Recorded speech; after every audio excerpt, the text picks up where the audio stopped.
Hoje, finalmente saiu o segundo vídeo da quarta forense. Algumas pessoas comentaram do áudio que não estava muito bom no vídeo passado. Realmente não estava. Eu já comprei um microfone, mas se o correio já não funciona sem quarentena, agora com quarentena que ele realmente não tá funcionando. Então, hoje eu resolvi usar o microfonezinho do celular para ver se dá uma melhorada nesse áudio antes de chegar ao microfone de lapela. Espero que vocês gostem do vídeo de hoje. Essa história, ela foi muito complicada. Então, já que eu tive muito trabalho, se você gostar do vídeo, dá like, compartilha com seus amigos. Me segue também no meu Instagram. Eu também tô deixando o link do Twitter, mas eu não uso muito, vou começar a usar agora. Então, vamos logo para a história de hoje.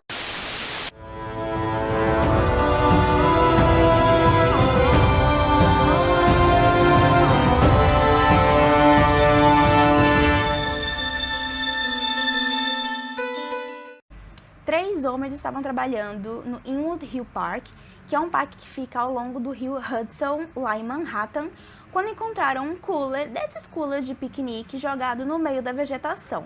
Só que eles acharam muito estranho, porque aquela parte do parque não era bem um parque, sabe? Não era o tipo de lugar onde as pessoas decidiam fazer um piquenique. E aí, com curiosidade, eles resolveram se aproximar e eles viram que tinha alguma coisa embalada num saco de lixo.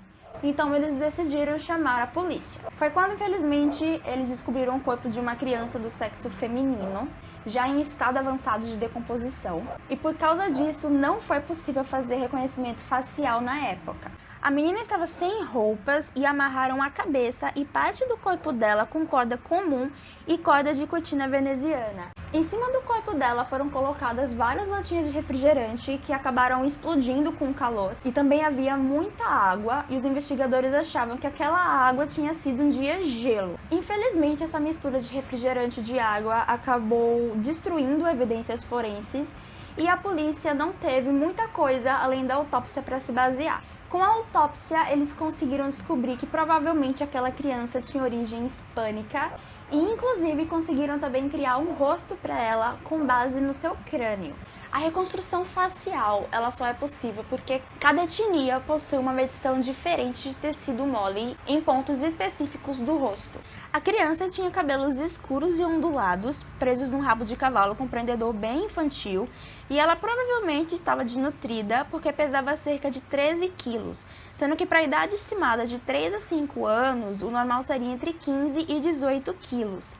Ela havia sofrido abuso sexual e foi encontrado sêmen, mas como na época não existia DNA como existe hoje em dia, não foi possível fazer nenhuma comparação. Estimaram que ela havia sido morta dia 18 de julho, cerca de 5 dias antes do dia em que ela foi encontrada. A primeira coisa feita pela polícia foi tentar olhar as crianças desaparecidas, mas infelizmente nenhuma bateu com o perfil da menina. O principal medo da polícia na época é que esse caso tivesse diretamente ligado a um serial killer e outras crianças também estivessem correndo perigo, porque na época foram encontradas fotografias de meninas nuas e a vítima parecia bastante com uma das vítimas na fotografia. Mas depois foi descoberto que os dois casos não tinham ligação nenhuma. Sem resposta nenhuma e sem saber mais o que fazer, eles decidiram então colocar o desenho do rosto da menina no jornal contando toda a sua história, e pouco tempo depois uma mulher entrou em contato e disse que tinha visto 2 pessoas muito suspeitas com um cooler no local próximo em que o corpo foi encontrado. Ela disse que estava passeando de carro com o marido e viu essas 2 pessoas com o cooler e achou muito estranho porque aquele local não era um local de piquenique.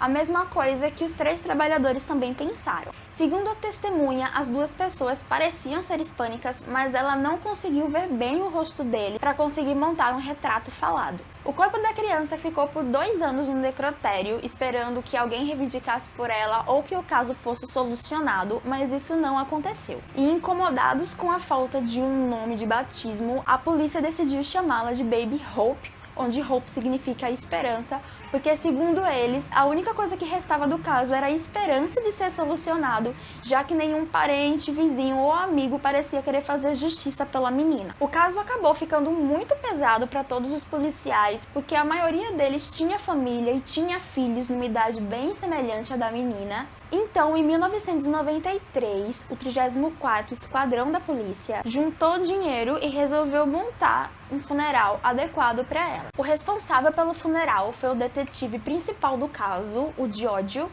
e a sua esposa ficou responsável por comprar um vestido bonito para a menina ser enterrada. Cerca de 500 pessoas compareceram, todos queriam se despedir devidamente da criança que teve um fim tão trágico. Eles também compraram a lápide, que tinha o nome Baby Hope, já que eles não sabiam o nome de batismo dela, e a data em que foi encontrada. Eles também escreveram a frase Because we care, porque eles eram os únicos que se importavam em trazer justiça para ela. Com o passar dos anos, muitos visitavam o túmulo dela para prestar respeito e também talvez encontrar alguma pista, já que a gente já sabe que assassinos às vezes voltam à cena do crime ou visitam os túmulos das vítimas, mas nada infelizmente foi descoberto.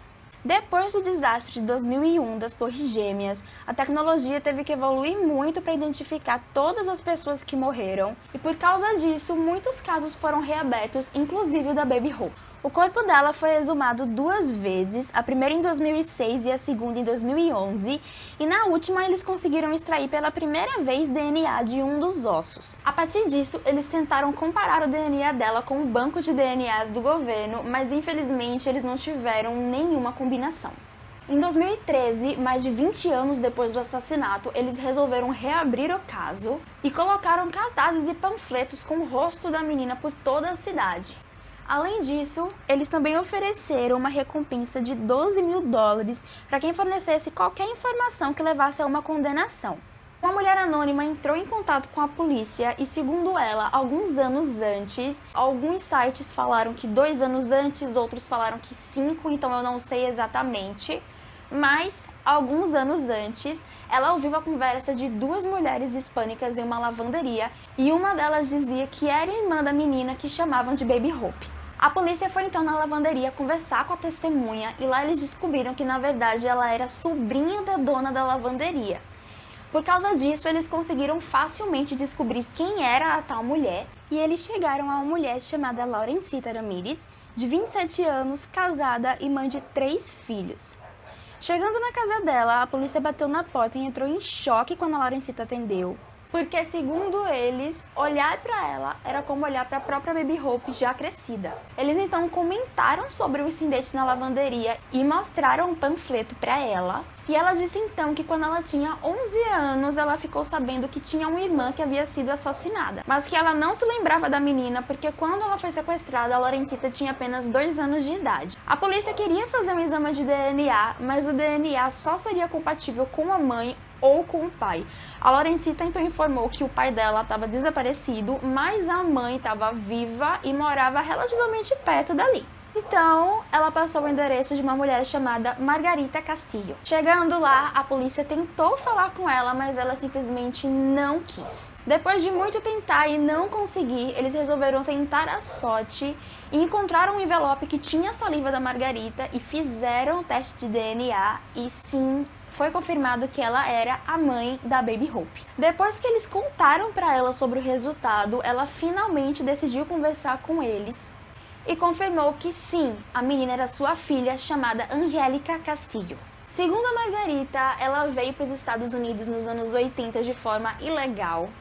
Era casada com um homem chamado Genaro Castillo, não sei se pronuncia assim, Genaro. Mas o casamento acabou sendo muito abusivo e ela decidiu se separar dele. Segundo ela, a separação não foi boa porque o Genaro não queria, mas mesmo assim ela continuou levando as 2 filhas que ela tinha com ele para visitar o pai. Numa dessas vezes, ela encontrou as 2 filhas sozinhas com uma mulher que se dizia prima do Genaro, chamada Balvina, mas a Margarita não conhecia essa mulher. A Margarita tentou levar as 2 filhas de volta para casa, mas a Balvina foi contra. Ela disse que o Genaro não estava em casa e que era melhor que a Margarita conversasse com ele, para ela simplesmente não sair levando as meninas assim e depois ele acabar com raiva por não ter se despedido das filhas. Porém, quando a Margarita voltou no outro dia, eles não estavam mais lá. Segundo ela tentou buscar as meninas várias vezes, mas um dos primos do Genaro e irmão da Balvina sempre ameaçava fazer mal às filhas dela se ela insistisse com essa história. Um tempo depois, segundo a Margarita, o Juarez teria ligado para ela e teria dito que queria dinheiro para compensar todos os gastos que ele tinha tido cuidando das meninas. A Margarita então foi falar com ele e quando chegou lá, a Angélica não estava, só estava a Maribel. E aí ela perguntou onde a menina estava e ele disse que não sabia, que a Balbina tinha dito que a menina tinha morrido, mas que ele não sabia de nada e não podia dar mais informações. Como ele não tinha provas e também não queria entrar em detalhes sobre o que tinha acontecido, a Margarita decidiu não acreditar no que ele falou e preferiu imaginar que a filha tinha ido morar no México com o pai, porque ela ficou sabendo que ele tinha voltado para a terra natal. A Maribel, a filha mais velha, acabou voltando para casa cerca de 8 anos depois, mas segundo a Margarita, ela nunca perguntou nada sobre a irmã e a Maribel também nunca falou nada. A polícia acreditava que o Genaro tinha voltado para Pueblo, no México, porém eles nunca conseguiram encontrar absolutamente nada sobre ele. É como se ele simplesmente tivesse apagado os próprios rastros. Então, sem ter mais para onde correr, eles decidiram procurar o Conrado, que na época já tinha 52 anos, e a Balbina. Chegando no suposto endereço que eles haviam conseguido do Conrado, a sua filha abriu a porta e contou para a polícia que na verdade ele já tinha voltado para o México fazia 12 anos. Mas os policiais acharam essa história muito esquisita e eles decidiram entrar em contato com a ex-mulher do Conrado, que disse que era tudo mentira, na verdade ele morava sim em Manhattan e trabalhava lavando louças em um restaurante. Com medo que a filha dele já tivesse o alertado e que ele fugisse, a polícia decidiu criar uma armadilha para conseguir tirar ele de dentro do restaurante e assim eles conseguiram levá-lo para o interrogatório. Depois de quase 14 horas de conversa, o Conrado finalmente assumiu para a polícia que sim, a Angélica estava morta, mas que ele havia matado ela. Segundo o Conrado, o pai da menina, o Genaro, havia decidido deixá-la aos cuidados do Conrado e da Balbina, mas os dois não gostavam dela e a tratavam muito mal. Ele contou que era muito comum deixarem a menina amarrada aos pés da mesa para que ela não conseguisse pegar água ou comida da geladeira, e era por isso que ela estava desnutrida. Ele contou que no dia do assassinato, na verdade, ele estava bêbado e ele tentou usar isso como justificativa para os seus atos. Segundo ele decidiu aleatoriamente estuprar a menina. Não ficou muito claro se essa era a primeira vez que ele tentava fazer isso ou se já era alguma coisa rotineira. Mas o fato é que, obviamente, a Angélica começou a chorar e a gritar, uma atitude completamente normal, esperada por uma pessoa que está sendo abusada. Mas, como ela não parava de gritar, o Genaro acabou tentando abafar o som que ela fazia com uma almofada. Por causa disso, a Angélica acabou sendo asfixiada e quando o Genaro percebeu que tinha passado dos limites, ele decidiu ligar para a irmã e pediu ajuda para se desfazer do corpo. Foi então que a Balbina trouxe o cooler, eles amarraram a menina, embalaram num saco de lixo preto, colocaram dentro do cooler e encheram ele de gelo e gelatinhas de Coca-Cola. Não ficou claro por que eles decidiram colocar o refrigerante e o gelo. Algumas pessoas acreditam que eles tentaram fazer com que o corpo demorasse mais para se decompor. Outras acreditam que eles só queriam despistar mesmo, porque se qualquer pessoa encontrasse o cooler, abrisse e visse os refrigerantes, talvez eles não dessem muita bola e fossem embora. Então eles pegaram um táxi na frente de casa e foram até o local onde desovaram o corpo da Angélica. Inclusive, o taxista nunca entrou em contato para falar sobre esse caso. Depois que eles terminaram, a Balbina foi para casa e o Genaro foi trabalhar como se nada tivesse acontecido. A polícia contou que depois de confessar, o Genaro parecia ter tirado um peso das próprias costas, mas ele não parecia ter remorso nenhum ou ter se arrependido pelo que ele fez. O Conrado foi acusado de homicídio culposo, que é quando não há intenção de matar, sem opção de fiança. Mesmo não tendo ficha criminal, a polícia acredita que ela não foi a sua primeira vítima, mas não foi explicado o porquê. Um tempo depois, o Conrado disse que a sua confissão havia sido coagida pela polícia e acabou negando toda a história. Ele criou uma história nova dizendo que a menina tinha morrido por causa de uma queda nas escadas e que ele teria apenas ajudado a irmã a se livrar do corpo. O Conrado acabou falecendo na prisão no dia 19 de novembro de 2018, agora faz pouco tempo, após complicações de um câncer de pâncreas. O detetive principal do caso, o Giorgio, aquele que montou todo o funeral para Angélica, ele também acabou falecendo pouquíssimo tempo antes, em setembro. Agora, essa história ela ficou muito conhecida na época, principalmente porque a polícia tinha bastante raiva da família e da comunidade no geral, porque eles ignoraram o caso. A Margarita, ela foi muito criticada pela comunidade e pela polícia também, por não ter reportado o desaparecimento da filha. Inclusive, alguns familiares disseram que nem sabiam da existência da menina, porque, segundo eles, a Margarita já tinha tido cerca de 10 filhos de 3 relacionamentos diferentes. Isso não é um problema, tá, gente? Mas ela vivia apenas com uma filha. Se hoje em dia isso já é um pouco estranho, em 1991, que foi quando tudo isso aconteceu, era mais estranho ainda, porque era comum os filhos ficarem com as mães. Então, segundo a própria família, a Margarita não dava muita bola para os filhos. Então, essa seria uma justificativa do porquê ela não se preocupou em avisar para a polícia que a filha tinha desaparecido, porque ela realmente não se importava. A justificativa que a Margarita deu para a polícia para não ter entrado em contato era porque, segundo ela, na época, ela ainda estava como ilegal no país. Não somente ela, alguns rumores dizem que alguns outros parentes também estavam ilegais. E que ela não sabia falar inglês. Então ela achou que se ela chegasse na delegacia e falasse sobre o caso, ninguém ia dar muita bola para ela. Mas eu particularmente não acredito nisso. Eu acho que se você tem uma filha que está desaparecida, segundo ela, o próprio Conrado falou que a menina estava morta, como assim você vai ficar com medo de, nossa, mas eu não sei falar inglês, eles não vão me levar a sério? O George, né, que era o detetive principal, ele sempre deixou muito claro que ele não tinha simpatia nenhuma pela família da Angélica, porque elas tinham simplesmente desistido da menina. E era óbvio que eles sabiam o que tinha acontecido, era óbvio que eles tinham identificado a menina desde o começo, e mesmo assim eles não entraram em contato para fazer justiça por motivos banais. Alguns depoimentos da família também foram muito contraditórios. A Margarita, ela reagiu à descoberta do assassinato da filha com muita surpresa. Ela sempre reforçou que não sabia que a filha estava morta, mas segundo a Laurencita, quando a Maribel voltou da casa do pai, ela disse sim que a irmã havia sido assassinada. Então, a Maribel contou, o próprio Conrado contou, e ela insistia que era mentira, que não sabia de nada, disse que nunca tinha perguntado nada para Maribel. Então, isso é no mínimo estranho. A Laurencita, em reportagem, disse que não sabia que a Baby Hope era sua irmã, disse que só ficou sabendo do caso em 2013, né, que foi quando ele foi reaberto.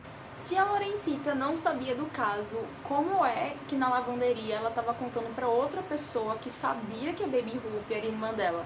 Isso não faz nenhum sentido. Ela sempre disse que a mãe falava pra ela que ela parecia muito com uma irmã assassinada dela e que se essa irmã fosse viva, ela seria muito parecida fisicamente, e era isso que ela sempre fala até hoje sobre a Baby Hope. Se vocês procurarem na internet, que ela é muito parecida, ela ficou muito famosa no caso por causa disso. A imprensa foi muito atrás dela, tirou várias fotos.